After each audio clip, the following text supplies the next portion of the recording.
Honda ride যারা করে, মানে বাইক রাইড, বেপরোয়া চালানোর কারণে অনেকের জীবন বিনাশ হয়, এদের উদ্দেশ্যে যদি একটু নসিহত করতেন।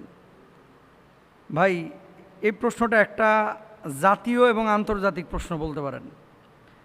আমি বুঝি না যে এই যে জেনজি গ্রুপটা, ঈদের দিন এরা কি হুন্ডা চালানো সুন্নত মনে করে কিনা, যে ঈদের দিনে এই বাইক রাইড করা। চানখারপুল থেকে উঠতেছে ভাই মাওয়াই, গিয়ার মারতেছে, ও নিজেও মরে, বান্ধবীকেও মারে, এরপরে হাত পাও ভাঙে। রাত্রিবেলায় আমি কালকেও দেখলাম যে বাইক চালাচ্ছে ভাই, মনে হচ্ছে বিমানের আগে চলে যাবে, এরকম অবস্থা, উঠতেছে খালি। কেন, জীবনের মায়া নাই? এগুলো বাপ মারও দোষ আছে, ছোট থেকে এগুলো শেখায় নাই হয়তো বা বোঝায় নাই, একসময় মানে বিভ্রান্ত হয়ে গেছে, একসময় বেপরোয়া হয়ে গেছে।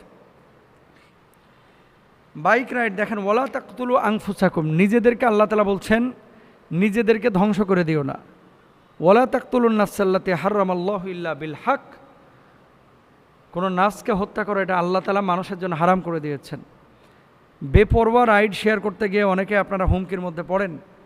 ওয়ালা তুলকু বিআইদিকুম ইলা তাহলুকা, নিজেদেরকে ধ্বংসের দিকে আপনারা ঠেলে দেন। শরিয়া এটা নিষিদ্ধ করেছে, শরিয়া। যারা এই কাজগুলো আপনারা করছেন, না বুঝে করছেন, প্লিজ, আপনার জীবনের মূল্য আছে।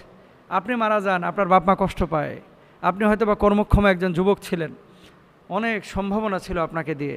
আজকে এই যে এইভাবে বাইকটা রাইড করে আপনি যে জীবনটাকে শেষ করে দিলেন, এটা তো আপনি নিজে আত্মহত্যার সামিল, তো আত্মহত্যার সামিল। আপনি কেন এভাবে বেপরোয়া রাইড শেয়ার করেন?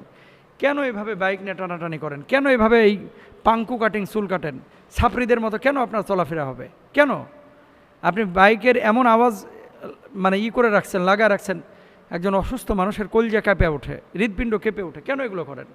এগুলো প্লিজ করবেন না। বাপ মাকে বলবো যে এগুলোর ব্যাপারে কেয়ারফুল থাকেন, কারণ আপনার ছেলের এই ছোট্ট একটা ভুল তার জীবনটা ধ্বংস করে দিতে পারে। কসাই যারা আছেন তারা তো প্রফেশনাল, কিন্তু যারা কসাই না, এই দিনে কসাইয়ের কাজ করছেন, কাটাকাটি করছেন, সতর্কতার সাথে কাজ করবেন।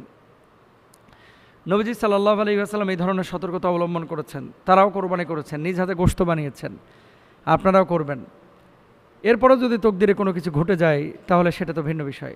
অনেক রিকশাওয়ালা ভাইয়েরা যারা পারেন না অথচ বলেন যে আমি পারি, এটা মিথ্যা, এটা ধোঁকাবাজি।